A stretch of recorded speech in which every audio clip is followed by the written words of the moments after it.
Assalamu alaikum, I'm Aisha and you're watching SAMAA News. Here are today's headlines.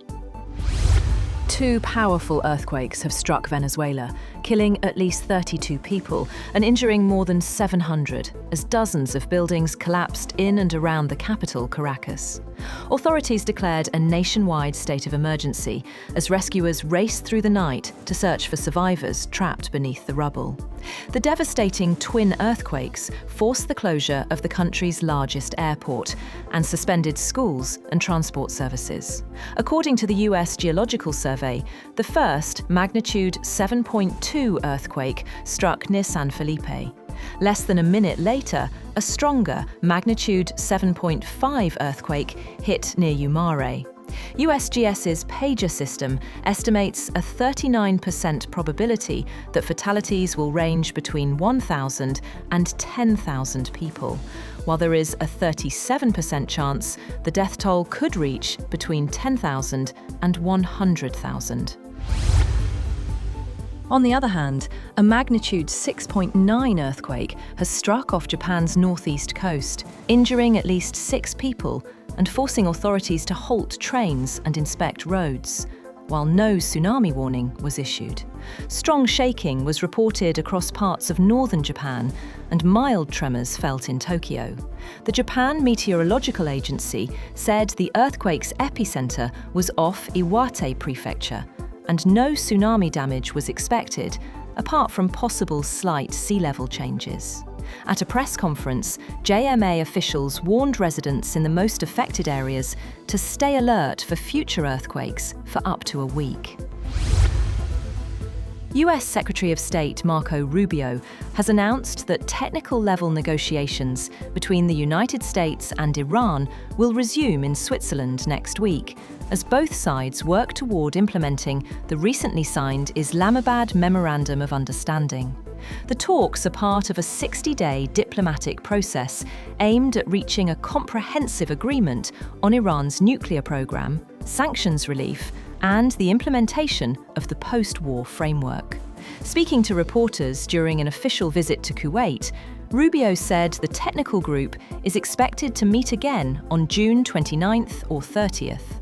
He explained that the negotiations would take place at the staff level and include officials from the US State Department, the Department of Energy, and other government agencies.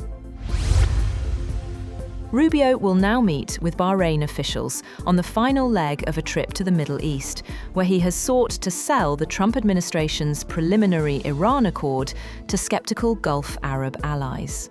Rubio has acknowledged his delicate mission in pitching the peace deal to Gulf Arab leaders who fear excessive concessions will strengthen Tehran and reshape the region's security balance and oil flows.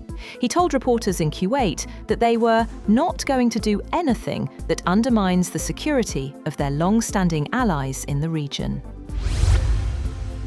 Iran has pushed back against criticism from US Secretary of State Marco Rubio, accusing Washington of being the main source of instability in the Middle East. Foreign Ministry spokesman Esmail Baghaei said that American intervention and support for Israel continue to fuel conflict across the region. He was responding to US Secretary of State Marco Rubio's comment a day earlier that peace and stability in the Middle East cannot be achieved while Iran-backed groups continue launching attacks.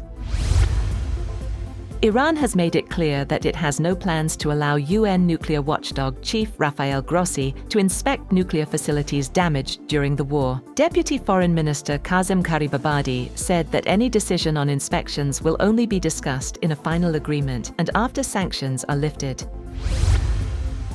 NATO Secretary-General Mark Rutte has sought to calm tensions with President Donald Trump at the White House, using a mix of flattery and gentle pushback to argue that instances of allies' reluctance to support the US war with Iran were limited to isolated cases.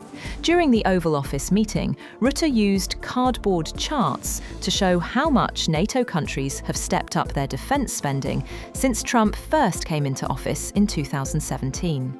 He also said thousands of US planes had taken off from bases in Europe during the war, pointing to that cooperation as a sign of the Allies' support. That's all for now. For more updates, visit www.samaa.tv. Thank you for watching SAMAA News.